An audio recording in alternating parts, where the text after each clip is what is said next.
encourage your soul, enlighten your mind, and empower your faith. This is the Light Network.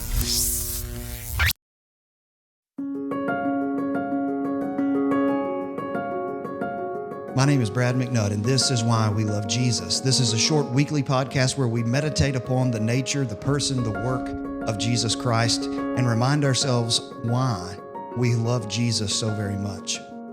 In Matthew chapter 11, we have words that have been immortalized, so to speak, that came from the mouth of Jesus as he described his heart to us, and we sometimes call the Great Invitation. When he said, "Come to me, all who labor and are heavy laden, and I will give you rest.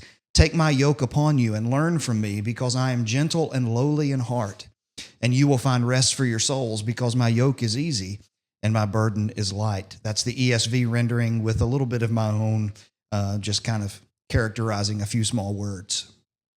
But when we think about these words of Jesus, he describes himself as gentle. Now, many times when people think of God, and this could be for a number of different reasons, maybe it's their background growing up, how they heard Jesus presented to them in their church experiences.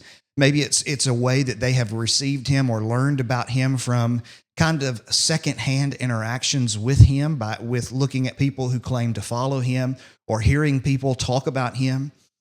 But these are the words of Jesus from his own mouth, where he describes himself to us, not our perceptions, not someone else's perception of him, but his own perception of himself.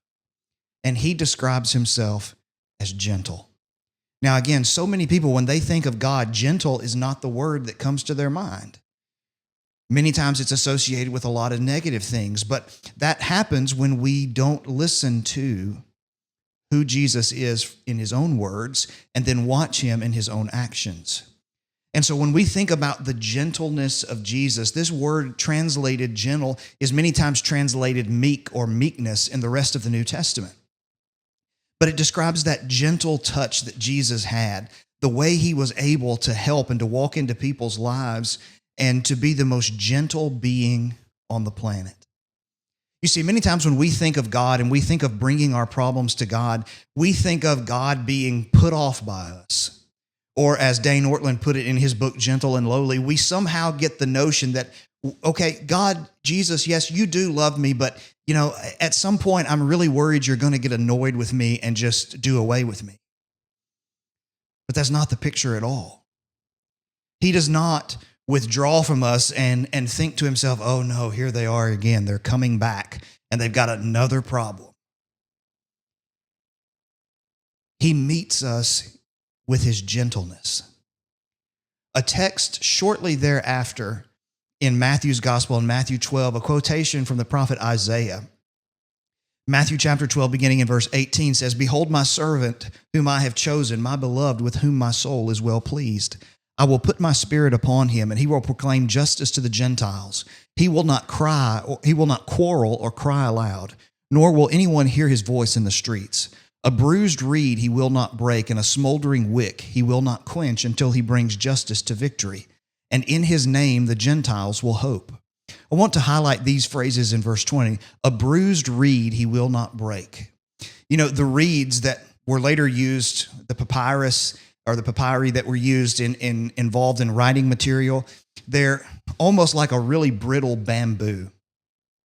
And they're very easy to break, much less a bruised one that is really ready to break.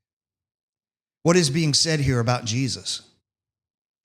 When you come to him and you're barely hanging on, you're a twig and you're barely hanging on, a twig that is broken and bruised, he will not be one who finishes the breaking. He will not be the one who snaps you.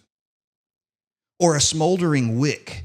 In these particular times, they had a wick that would float in their olive oil in their lamps. And as the wick would begin to fade out, we've all seen it as a candle is burning out. Jesus is not going to be the person who takes his fingers, and I never really understood this because I always just blow a candle out, but other people will take their fingers and they will extinguish the flame. A smoldering wick he will not quench. If you're holding on for dear life, if your light is about to go out, Jesus will not be the one who goes to you and then finally finishes you off and extinguishes you. He'll be the one that can fan you back into flame. In his gentleness, he meets you in your brokenness. And people say, oh, this sounds all great and good, but doesn't this really apply to Jesus and his people? Well, yes, certainly it does apply to Jesus and his people. But if you look more carefully at the context of the great invitation in Matthew chapter 11, you find that it is spoken in a context where Jesus has been doubted and rejected. Matthew chapter 11 begins with John the Baptist questioning whether or not Jesus is the Messiah. He's been put in prison. He's going through and wrestling with doubts. And Jesus does not, if he is a bruised reed, so to speak, Jesus does not break him. If he's a smoldering wick, Jesus doesn't quench him. He doesn't chew him out and send his messengers back with harsh words for him. And then you have the cities that he pronounces a prophetic judgment upon who have rejected him. And people say, there it is. You see, there it is. He's pronouncing judgment. Yes, but it's in that same context that he says to them, even after he's pronounced judgment on them, come to me. Come to me. I will be gentle. I will help you. I will save you. Even people who are rejecting him, he still extends his arms wide open to them to meet them in their brokenness and in their sinfulness and in all of their problems and desires to help them. The truth of the matter is you and I cannot conceive fully or adequately just how gentle Jesus really is. And you know, I think if we even tried to make up a God, we would never be able to come up with one like Jesus. Because we would never conceive of someone who could be so gentle.